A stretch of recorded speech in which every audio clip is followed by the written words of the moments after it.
លាបការត្រកៀតមូលមិត្តញញៀតគ្មានទីណាដូចសាលាតែជួអាគារបីជាន់អកុយគុណពេកកន្លង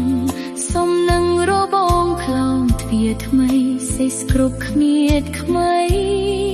មូលមីកោះកោដងតុងជាតិថ្មីប្រាសាទក៏យ៉ា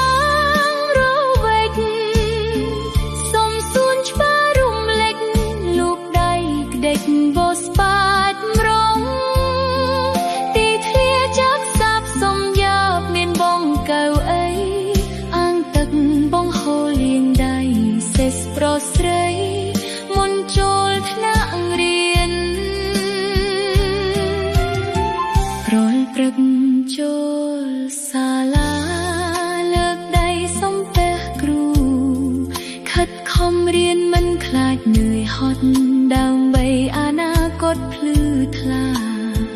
ចំណេះដឹងជាទ្រព្យធំជោគជានិច្ចក្នុងកាយា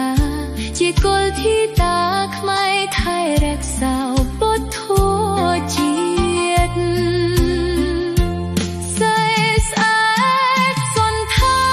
នគ្រប់ប្រានជួបគ្រូបងរៀន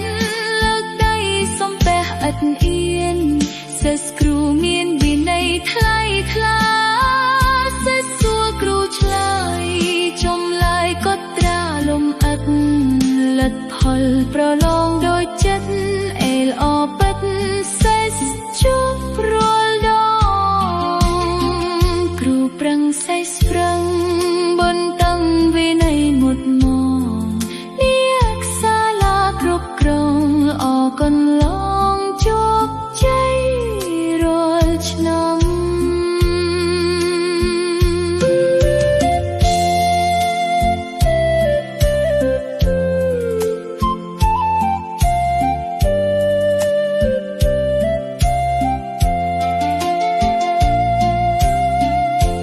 ព្រឹក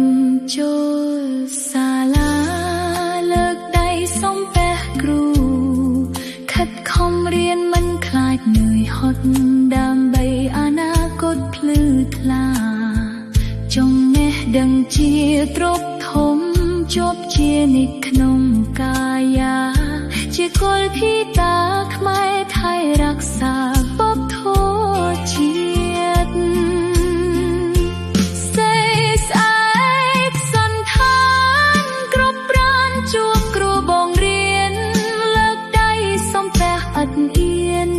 សេះគ្រូមានវិន័យថ្លៃថ្លា